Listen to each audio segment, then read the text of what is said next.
ससुराल में पति के बजाय पति की लाश को लेकर जाऊंगी तो लोग क्या कहेंगे तेरी बहन को? सोचा है भैया? लोग कहेंगे अपने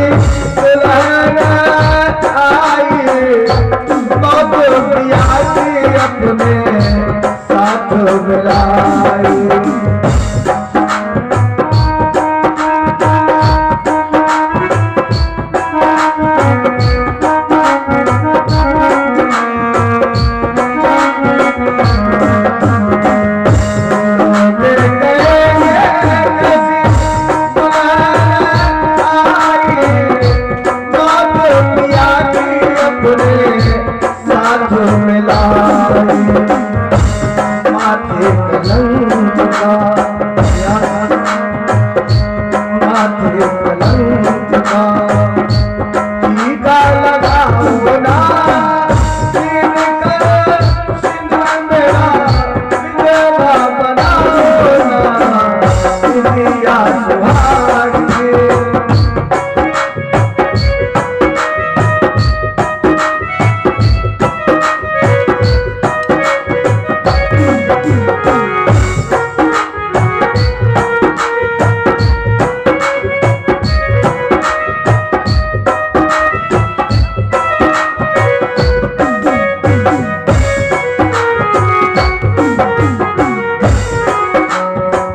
देखा देवकी मैया ने कितने बड़ी कंस को दया नहीं आ रही है तो बेचारी अपना अंचल पसार देती है कंस के आगे।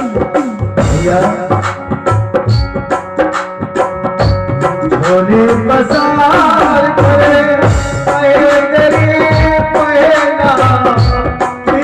में दे दे भैया मेरा सजना।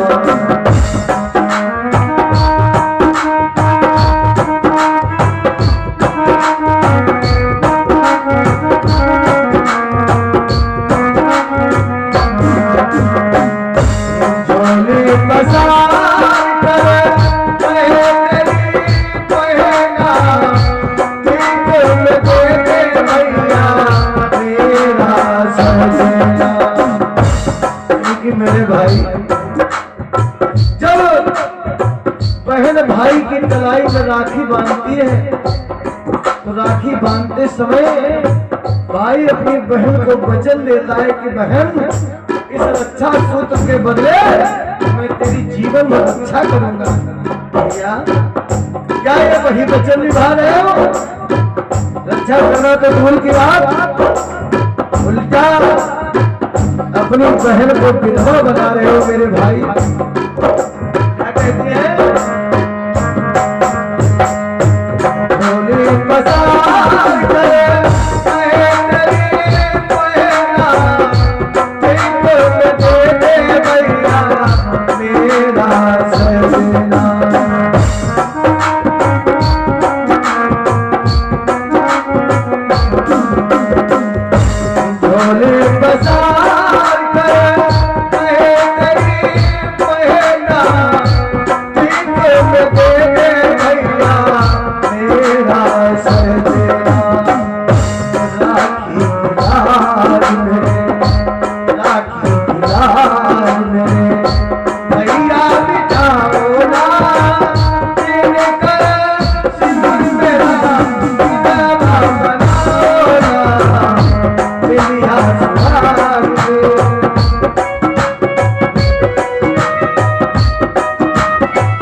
रो रो कर बुरा हाल है देवकी जी का। कह रही भैया कैसे भाई हो जो कि राखी में रक्षा के लिए सौगंध लेते हो कि इस रक्षा के बदले मेरी जीवन में रक्षा करूंगा। भैया सब भूल गए। कंस बोला बहन मैं करूं तो क्या करूं, मेरी खुद समझ नहीं आ रहा है। क्योंकि जब राखी का नाम लिया तो कंस का हाथ कांपने लगा। राखी देखने में तो एक कच्चा धागा होता है, लेकिन उस राखी में शक्ति बहुत बड़ी होती है। एक बहन अगर भाई के कलाई में बांध देती है तो भाई के ऊपर उस बहन की जीवन में रक्षा का भार आ जाता है। तभी तो बहन राखी बांधते समय कहती है इसे समझो न रेशम का प्यार भैया, इसे समझो न रेशम का तार भैया, यह भाई बहन का प्यार भैया। कंस बोला बहन करूं तो क्या करूं, समझ नहीं आता है। तब तक वसुदेव जी के मुंह से पता नहीं कैसे निकल गया। बोले राजन तुम्हारा वैर देवकी से है या देवकी की संतान से? कंस बोला देवकी तो मेरी बहुत प्यारी बहन है, लेकिन आकाशवाणी ने इसकी अष्टम संतान को मेरा काल बताया है। अब तुम ही बताओ इसे न मानूं तो क्या करूं? वसुदेव जी बोले राजन मैं वादा करता हूं, वचन देता हूं कि अगर देवकी की संतान तुम्हें बैरी लग रही है तो जो भी संतान देवकी जन्मेगी वो संतान हम आपको दे जाएगा। अगर मंजूर है तो हमारे प्राण छोड़ दो। कसने का फिर तो सारा झगड़े खत्म। भाई संतान हमारा काल बनेगी, अब वो तो हमें दे जाओ। लेकिन हाँ मेरी भी एक शर्त है, तुम हमारे नगर मथुरा से बाहर नहीं जा सकते हो। यही हमारे नगर मथुरा में रहकर तुम्हें समय व्यतीत करना है, वो भी हमारे सैनिकों की नजरबंद में। वसुदेव जी बोले मंजूर है। कंस उन्हें छोड़कर चला गया। अब उस समय से वसुदेव जी वही मथुरा में रह रहे हैं, लेकिन जो वचन दिया है वसुदेव जी ने कंस को, उस दिए हुए वचन पर प्रायश्चित कर रहे हैं। क्या परमात्मा ये मेरे मुंह से कैसे वचन निकल गया? दुनिया के लोग क्या कहेंगे, संसार क्या कहेगा कि वसुदेव कैसा स्वार्थी पिता था जिसने अपने और अपनी पत्नी के प्राण बचाने के लिए संतानों की बलि चढ़ा दी। अरे मेरा तो इतिहास में नाम कलंकित हो जाएगा। ये प्रायश्चित कर रहे हैं वसुदेव जी। समझ नहीं पा रहे कि उनके मुंह से निकला कैसे, क्योंकि जानबूझ के वसुदेव जी ने बोला ही नहीं, वो तो निकल गया मुंह से। देव ऋषि बाबा नारद ने सोचा कहीं भक्त का धीरज न टूट जाए, इसलिए बाबा नारद वहां पर प्रकट हो गए और बोले भक्तराज हे धीर वीर वसुदेव चिंता न करो। आप क्या समझते हो कि आपने जो वचन दिया है वो आपकी मर्जी से था? नहीं भक्तराज, तुम्हारे उस वचन में भगवान की इच्छा थी और तुम्हारे इसी त्याग के कारण धराधाम पर भगवान का अवतार होगा। प्रभु पृथ्वी पर अवतार लेंगे, तुम्हारा त्याग व्यर्थ नहीं जाएगा। और रही बात नाम की, तो तुम्हारा नाम कल इतिहास के पन्नों में अमर हो जाएगा। लोग बड़ी श्रद्धा के साथ तुम्हारा नाम लेंगे। बस जो ईश्वर की इच्छा है वो तुम करते रहो। वसुदेव जी की हिम्मत कुछ मजबूत हुई। चलो ठीक है, यदि हमारे त्याग से संसार का कल्याण होता है तो फिर ठीक है, हम करेंगे त्याग। कुछ समय बीता, देवकी मैया ने प्रथम संतान को जन्म दिया। महाराज वसुदेव जी अपने वचन के अनुसार उस बालक को लेकर दरबार में पहुंचे। और उस समय जो कंस था उसका भाव कुछ बदला हुआ है। भाई इंसान एक मौसम में हर समय नहीं रहता है, एक स्वभाव अभी इंसान का नहीं रहता, स्वभाव परिवर्तनशील है, वो बदलता रहता है, स्वभाव बदलता रहता है। तो उस समय जो कंस था उसका स्वभाव बदला हुआ है। कंसवीर ने जब उस नन्हे से बालक को देखा, मन में सोचा है मेरा भाग्य है, बहन का बेटा है, और फिर कौन सा ये 8वीं संतान है, ये तो पहली संतान है, इस बेचारे को नहीं मारे। वसुदेव जी से कंस बोला कि वसुदेव तुमने अपना वचन पूरा किया, तुम्हारी सत्यवादिता पर हम प्रसन्न होकर तुम्हारा ये बालक तुम्हें वापस लौटा रहे हैं। और इसी को नहीं, 7 संतानों से हमें कोई लेना देना नहीं, 7 तक जो संतानें हो उन्हें अपने पास रखना, उनसे जीवन का सुख भोगना। लेकिन हाँ, जब 8वीं संतान हो तो लेकर जरूर आना, जाओ ले जाओ, ये बालक नहीं मारा जाएगा। तुरंत देव ऋषि बाबा नारद प्रकट हो ही गए दरबार में, बोले राजन ये बालक अवश्य मारा जाएगा।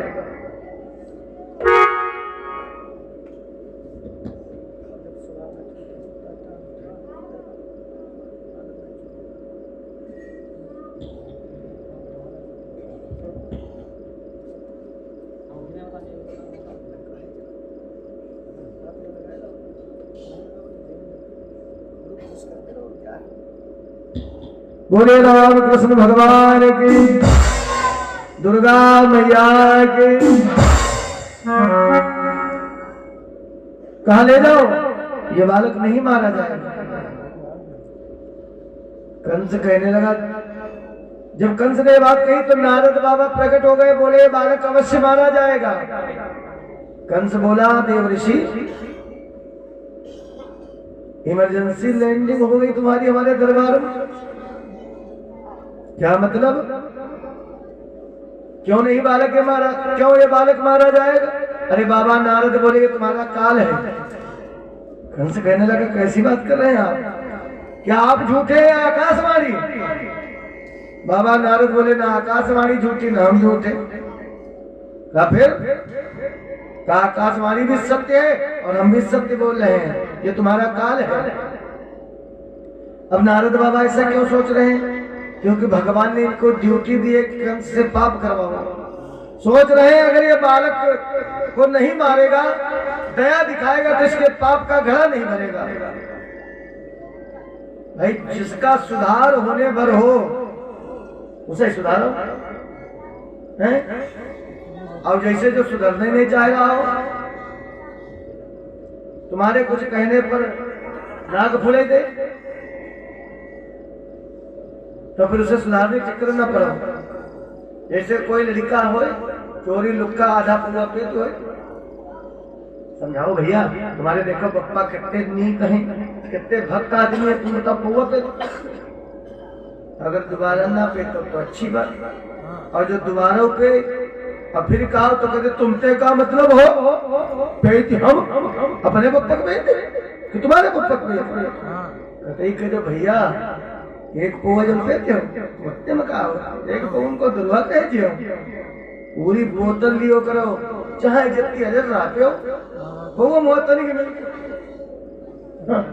तो फिर बर्बाद, इतना बर्बाद करो, इतना बिगाड़ो कि उसके अम्मा पापा पल्ली सफला लेकर समेटे तब वो भैया समेट न पाए। हाँ, तो जो सुधरना चाहेगा उसी की सुधार करो। अब अगर बंदर की तरह गौरैया की तरह बंदर को ज्ञान देना शुरू कर दिया कि तुम्हारे हाथ पैर इंसान जैसे बरसात में आए भीगते फिर रहे हो, तो उसने उल्टा उसी का घर तोड़ दिया। तो भैया जो बिगड़ना चाहता फिर उसे कायदे से बिगाड़ो। बोलिए भक्त और भगवान की, बोलिए दुर्गा मैया की। बाबा नारद बोले यही देवकी की 8वीं संतान है। कंस बोले ऐसा कैसे हो सकता है, अभी पहली संतान है। बाबा नारद ने वही जमीन पर एक गोला बनाया, जिस गोला में 8 लाइनें खींच दी और बोले गिनाओ। कंस ने गिनना शुरू किया, 1 2 3 4 5 6 7 8। बोले अब एक वाली छोड़ दो, 2 वाली को एक मान करके गिनाओ। तो जब 2 वाली को एक मान करके गिनना शुरू किया तब 1 वाली चौथे नंबर पर पहुंच गई। बताओ बिट्टू, कथा कहां पर चल रही है?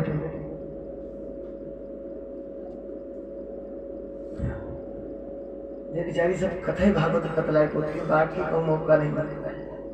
बोले राम कृष्ण भगवान की। चाचा चौथे नंबर पहुंच गई 1 वाली। 1 वाली जो थी गिनती, 1 वाली जो रेखा थी वो किस नंबर पहुंच गई?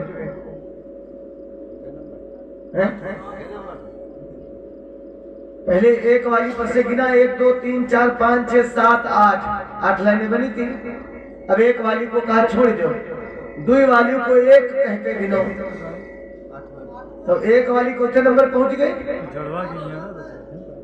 8वें नंबर पे। करेक्ट। अब कंस का थोड़ा थोड़ा दिमाग चकराया। बाबा नारद बोले ये मौत का चक्कर है, जो चक्र हमने बनाया इसे तुम मौत का चक्र समझ लो। अब काल चक्र बदल भी तो सकता है, तुम्हें धोखा देने के लिए हो सकता है 8वीं वाली पहले नंबर पर आ गई हो घूम के। फिर एक फूल निकाला अपनी झोली से जिसमें 8 पंखुड़ी हैं और बार बार नारद बाबा उस फूल को घुमाए रहे हैं। तो जब 8 पंखुड़ी का फूल घूम रहा है चक्र की तरह, कंस से पूछ रहे हैं बताओ इसमें कौन पहली पंखुड़ी कौन 8वीं? बताया जा सकता है? नहीं, फिर तो हर एक पंखुड़ी पहली है और एक पंखुड़ी 8वीं है। बाबा नारद ने कहा इसी तरह हो सकता है कि पहली संतान के रूप में 8वीं संतान आ गई हो, क्रम बदल भी तो सकता है। कंस का दिमाग चकरा गया। बोले आप ठीक कह रहे हो। अरे कहो मुख से आ गए आप, नहीं तो हम काल को जिंदा छोड़े दे रहे थे। तुरंत सैनिकों को दौड़ाया का पकड़ लो वसुदेव। अभी वसुदेव बेचारे अपने यहाँ तक पहुंचे भी नहीं थे, रास्ते से सैनिक फिर पकड़ लाए और उस बालक की हत्या कर दी कंस ने दरबार में। एक नहीं, एक एक करके वसुदेव जी के 6 पुत्रों को मार दिया कंस ने। जब 7वें गर्भ का नंबर आया तो भगवान की माया प्रारंभ हो गई। 7वां गर्भ योग माया के द्वारा देवकी जी के गर्भ से रोहिणी मैया के गर्भ में पहुंचा दिया गया, जो वसुदेव जी की प्रथम पत्नी है। उन दिनों ये गोकुल में नंद राय के यहाँ रह रहे हैं, तो उनके गर्भ में 7वां गर्भ योग माया से पहुंचा दिया गया, जिस गर्भ से बलराम जी उत्पन्न हुए। बोलिए बलदाऊ भैया की। देवकी वसुदेव कंस मथुरा के समस्त जन वो बस यही समझ रहे हैं कि देवकी जी का 7वां गर्भ खंडित हो गया। अब नंबर आता है 8वें गर्भ का कि 8वें गर्भ की बारी थी, कंस के यहाँ तैयारी थी।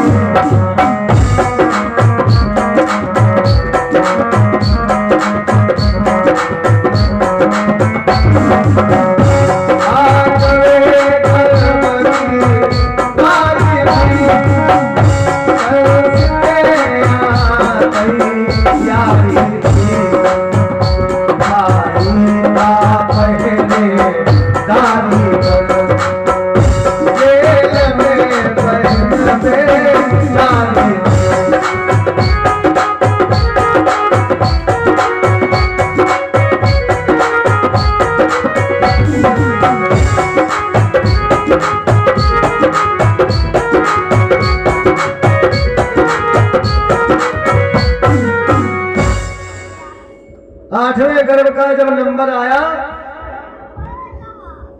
तो कंस ने देवकी और वसुदेव को गिरफ्तार करवा लिया। कारागार में डाल दिया, काल कोठरी में बंद कर दिया। फाटक के ताले दोहरे मजबूत करवा दिए। कभी कभी तो स्वयं पहरा देने आता है, बाकी पहरेदारों को पहरे पे लगा दिया। प्रत्येक द्वार पर 2-2 ताले लगवा दिए।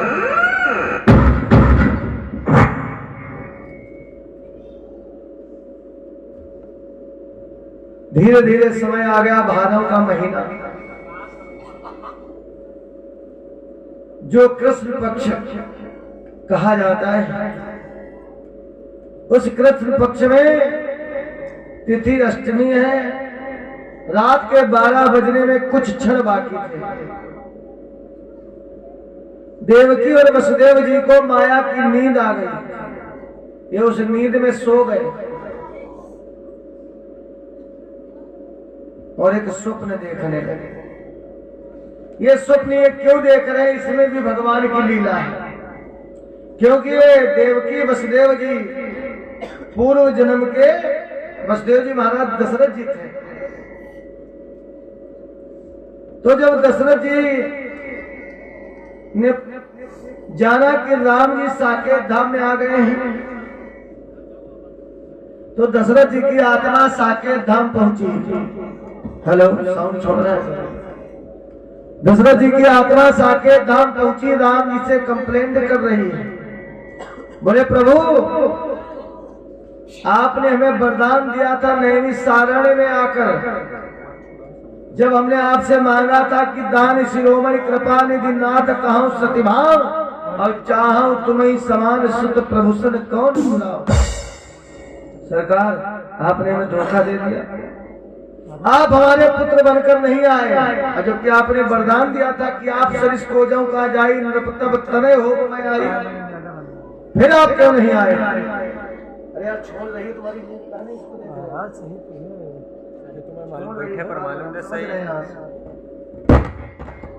बोलिए सच्चिदानंद भगवान की, दुर्गा मैया की। बोले आप सरिस को जाओ कहा जाई, नृपतब तनय हो मैं आई, वरदान दिया था आपने, फिर आप हमारे पुत्र बनकर क्यों नहीं आए? और भगवान बोले हम तो गए थे रामदल के। दशरथ जी बोले हमें पता ही नहीं चला कि मेरा राम भगवान है। अगर ये मर्म हमें पता हो जाता तो हम मरे काहे होते पुत्र शोक।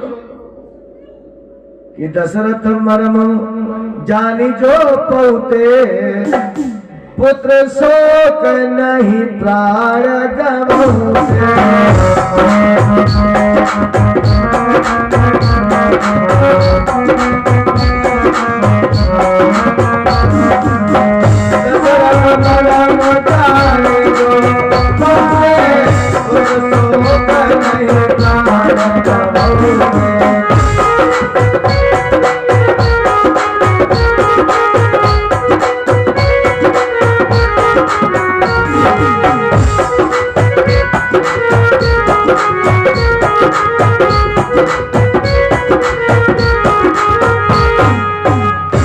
दशरथ मर्म जान जो पहुते, तब पुत्र शोक नहीं प्राण गवाते।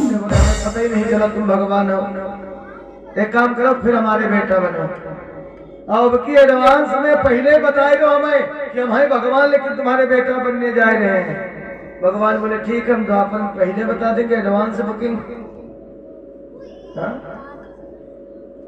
होता क्या है कि आज देवकी और वसुदेव दोनों लोग माया की नींद में सो गए और भगवान ने एक स्वप्न दिखा रहे हैं। क्या स्वप्न देखा दोनों लोगों ने? कि जेल की दीवार पर नीला प्रकाश उत्पन्न हुआ। धीरे धीरे वो प्रकाश चतुर्भुजी मूर्ति में परिवर्तित हो गया। अब प्रभु की उस पावन मूर्ति को देखकर ये दोनों भक्त रोने लगे। स्वप्न में जग नहीं रहे हैं। थोड़ी देर के लिए बस निद्रा आई है, माया वाली नींद, क्षणिक नींद आई है। अब उस पावन प्रभु की मूर्ति को जब देखा तो सपने में रोने लगे। स्वप्न भी बड़ा विचित्र होता है। स्वप्न में कभी कभी लोग देखो बैठे हैं घर में, सोए घर में रहे और सपना देख रहे हैं ससुराल में बैठे हैं।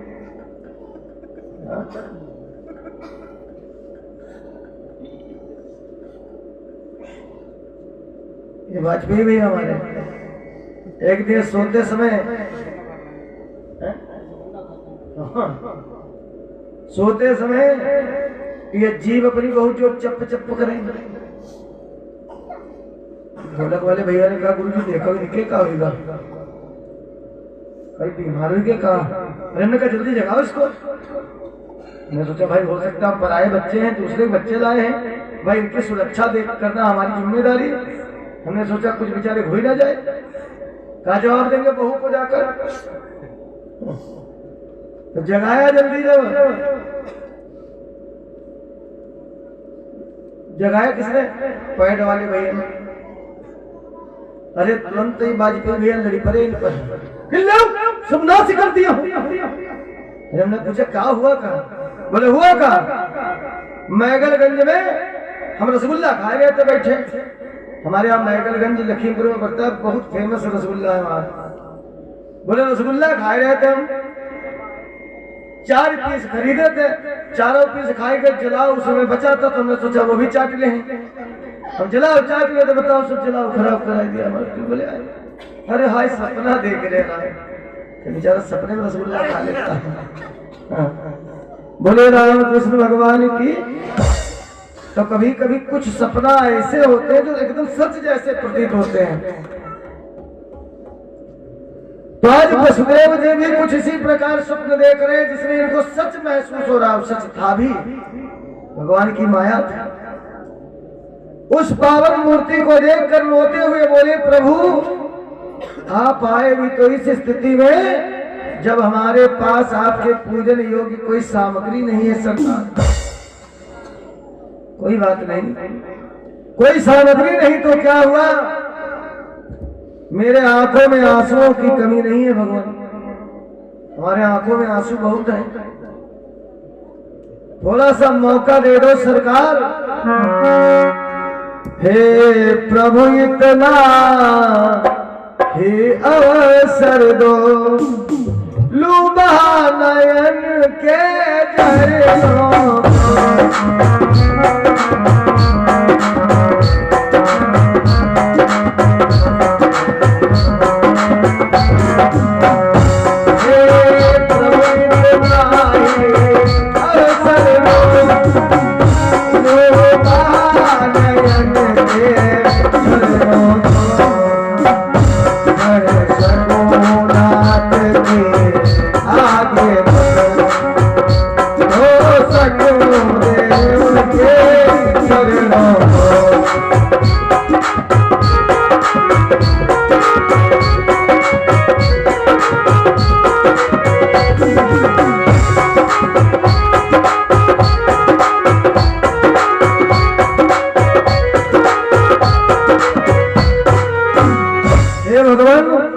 इतना मौका दे दो कम से कम आपके चरणों तक आ जाए और अपने आंखों से आंसू बहा करके आपके चरण धुलकर और उन चरणों का हम चरणोदक तो प्राप्त कर ले। ध्यान हमसे नहीं करते। चलो बढ़िया बहाना है। देखा श्वास लगी और खत्म चुप आंखें बंद करके सोई लो। अब जैसे पूछा जाए तो बोले कुछ ना ध्यान की कथा सुनने बोले राम कृष्ण भगवान की। भगवान बोले भक्तराज चिंता न करो। देख कर तुम्हारा घोर त्याग मैं तो क्या जग चकराया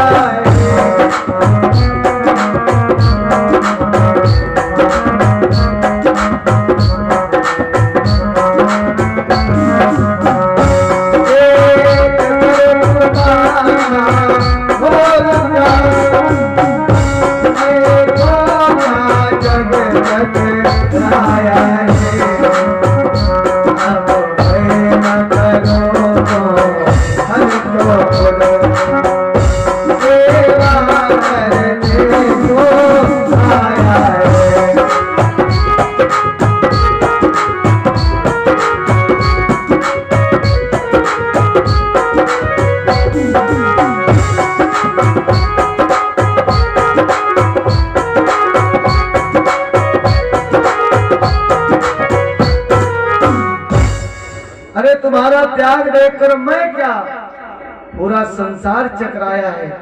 भक्तराज भय न करो, अरे ये मोहन तो खुद तुम्हारी सेवा करने के लिए आ रहा है। तुमने इतना बड़ा त्याग किया है संसार कल्याण के लिए, तुम्हारी तो सेवा हम खुद आकर करेंगे। याद रखना, आपकी जो हथकड़ी बेड़ियां हैं, जिनके लिए आप विवश हैं, ये हथकड़ी बेड़ियां शीघ्र हम तोड़ेंगे और इस पापी दुष्ट कंस को हम खाक में मिलाकर छोड़ेंगे। परंतु भक्तराज अभी हमारे पास अधिक समय नहीं है। जैसे ही हमारा बालक रूप तुम्हारे सामने प्रकट हो, तुरंत हमें हमारे भक्त नंद यशोदा के यहाँ पहुंचा देना गोकुल में। गुप्तदान महाकल्याण। और दादाजी का क्या नाम था जो अभी पहले चढ़ा? जमुना प्रसाद जी के यहाँ से, जमुना प्रसाद जी के द्वारा 101 मुद्राओं का दान हुआ है।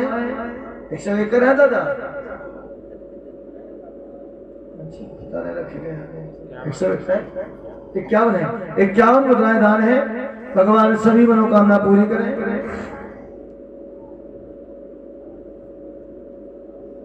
भगवान सोच रहे हैं कि इन्हें ज्यादा अवसर नहीं देंगे हम, क्योंकि यदि इन्हें ज्यादा अवसर मिल गया तो देवकी मैया हमें अपना दूध पिला देंगे।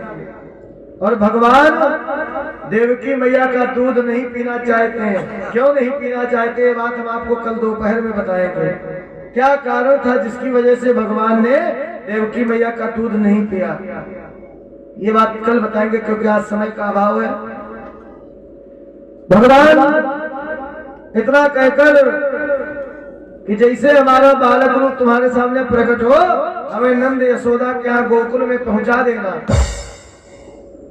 भगवान की वो चतुर्भुजी मूर्ति अंतर ध्यान हुई और भगवान बाल रूप में सामने प्रकट हो गए। बोलिए बाल कृष्ण भगवान की। देवकी मैया ने वसुदेव जी से कहा, स्वामी इसी तरह से इस बच्चे के प्राण बचा लो। अब वो जाग गए नींद से, हो सकता है ये बालक ही कंस का काल बने, तो कम से कम पृथ्वी का कल्याण तो हो। वसुदेव जी बोले, देवकी हाथों में हथकड़ी लगी है, पैरों में बेड़ियां पड़ी हैं, सारा शरीर जंजीरों में जकड़ा है, और ऐसी दशा में हम भला बाहर कैसे जा सकते हैं? क्यों ही वसुदेव जी ने बात कही, हाथ की हथकड़ी टूट कर गिर जाती, पैरों की बेड़ियां टूट कर गिर जाती हैं, और जेल के जो फाटक थे वो सब फाटक अपने आप खुल जाते हैं।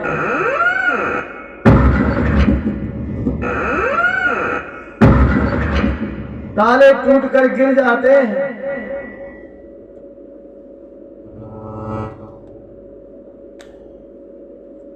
वसुदेव जी ने भगवान को एक टोकरी में ले लिया और मथुरा की जेल से लेकर के चल दिए हैं। किस तरह से जा रहे हैं आप लोग झांकी के माध्यम से देखेंगे। वसुदेव जी महाराज जेल से बाहर आ जाओ, यहाँ भी हमारे